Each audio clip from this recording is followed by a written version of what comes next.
If you were to walk across this landscape 100,000 years ago, you wouldn't be walking alone. For most of our history, Earth didn't belong exclusively to us. You would find a world that looks surprisingly like a fantasy novel. Back then, there were at least 4 or 5 distinct species of humans sharing the planet at the exact same time. In the forests of Asia, you had the Denisovans. On the Indonesian island of Flores, you could find Homo floresiensis, a species literally nicknamed hobbits because they stood barely 3 feet tall.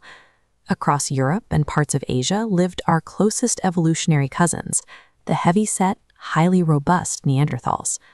Every one of these hominid branches successfully populated vast regions of the globe, yet today they are gone, and we are completely alone.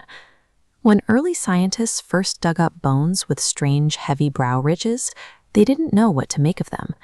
They assumed these remains were odd, deformed skeletons.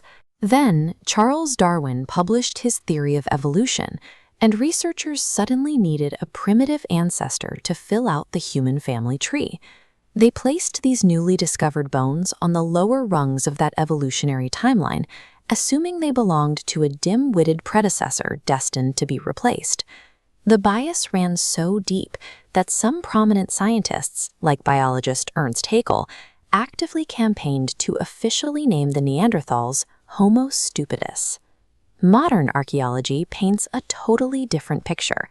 We now know Neanderthals actually had brains as big or bigger than ours. They engineered complex stone tools, cared for their injured and blind, and deliberately buried their dead. They even carried the exact same FOXP2 gene that we require for speech, alongside throat structures perfectly shaped for producing musical tones and complex communication. Since the Neanderthals were highly intelligent, empathetic, and culturally rich, their extinction must be explained by something more specific than a simple lack of intellect. Around 50,000 years ago, the nomadic ranges of Homo sapiens and Neanderthals finally collided. When that happened, both groups found themselves hunting the exact same animals and fighting for the exact same cave sites. They entered this competition with very different bodies. Neanderthals were built for Ice Age conditions, carrying heavy, highly muscled frames. Our Homo sapien ancestors, by comparison, were shockingly skinny, with a much lighter, leaner skeleton. This shows the metabolic difference between those two body types. The bar representing the muscular skeleton shoots up, requiring vastly more daily calories, a massive caloric load. Because our lighter skeletons require a fraction of those calories, a finite environment comfortably supports a much larger Homo sapien population. Our lower caloric demand turned out to be a decisive survival strategy.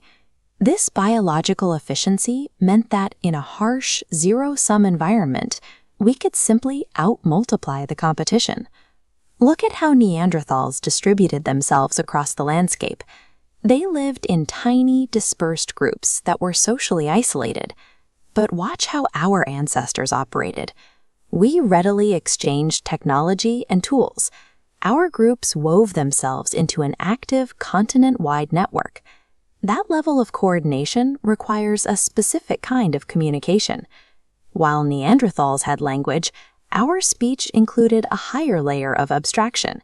We could describe a distant future, warn each other about unseen environments, and invent completely imaginary worlds. With an interconnected culture constantly sharing ideas, our technology rapidly adapted. We developed specialized tools to survive anywhere, pushing deep into the deserts and into the rainforests where other hominids simply couldn't survive. When a highly networked, adaptable species expands into the territory of a fragmented population, one already weakened by climate shifts and low genetic diversity, it creates a compounding pressure that isolated groups struggle to survive. By roughly 40,000 years ago, the Neanderthals, the Denisovans, and the hobbits disappear entirely from the fossil record. On paper, it looks like Homo sapiens conquered the planet, but those other humans didn't leave completely empty-handed. In 2010, scientists successfully sequenced the Neanderthal genome from ancient bone fragments, giving us a genetic fingerprint to look for.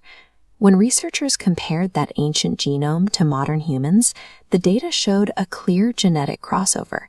Early Homo sapiens and Neanderthals sat around the same campfires and interbred. This chart illustrates exactly what they found. Today, between 1 to 4% of the DNA in all living humans with ancestry outside of sub-Saharan Africa comes directly from Neanderthals. That genetic legacy remains highly active today. They directly influence our height, our immune systems, and our daily health. We are the only human species left because our biological efficiency and social adaptability allowed us to absorb the cousins we encountered, making modern humans a living, breathing patchwork of the evolutionary history that came before us.